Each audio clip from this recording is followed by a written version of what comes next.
Okay, in this video, I'm going to teach you how to take your measurements. So again, you want to either be naked or have those form-fitting clothes on that you're going to wear for every before and after that you do. You want to have those on, okay? So simply get your measuring tape, use the same tape every time. Some of these, some of these have a lock-in, but using the same tape will be helpful in using it the same way every time. All right, starting with the bust, you're going to go across the nipple line, okay?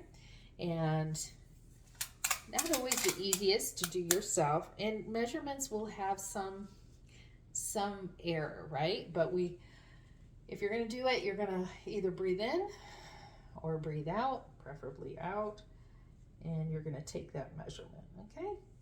So I'm measuring about 34.5, okay?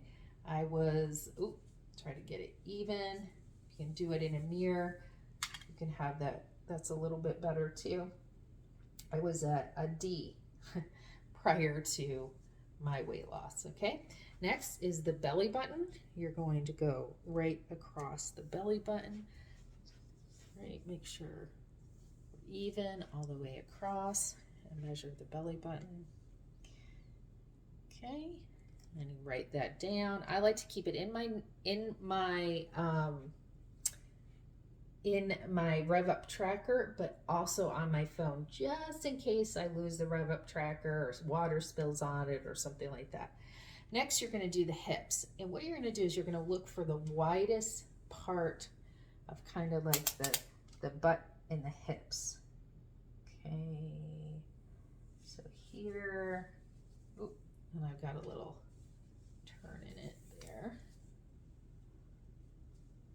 Okay, so you might have to, okay, here, such and such, and then if I squeeze, and you're gonna have your feet together when you do this. Put your feet together. Okay, good. Okay, so look for that widest part and put that measurement. And so you're gonna always go back to that piece.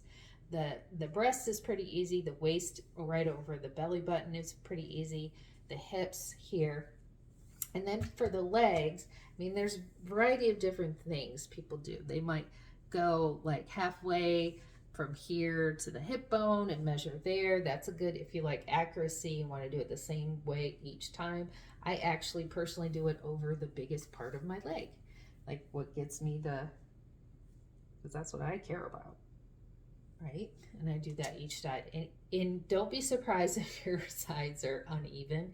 It's just a common thing. We walk, we work on one side.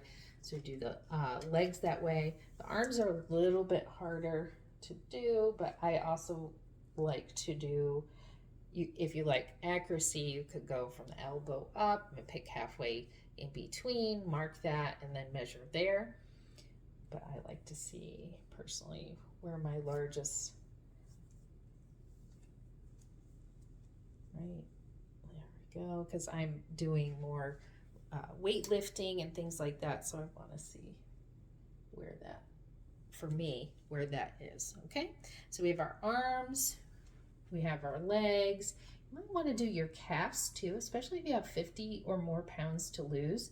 You'll probably have very large calves in the beginning, full of muscle. And then as time goes by, your calves actually might shrink, or vice versa, depending on the workouts you're doing and stuff like that. You do your calves. Some people like to do around their neck.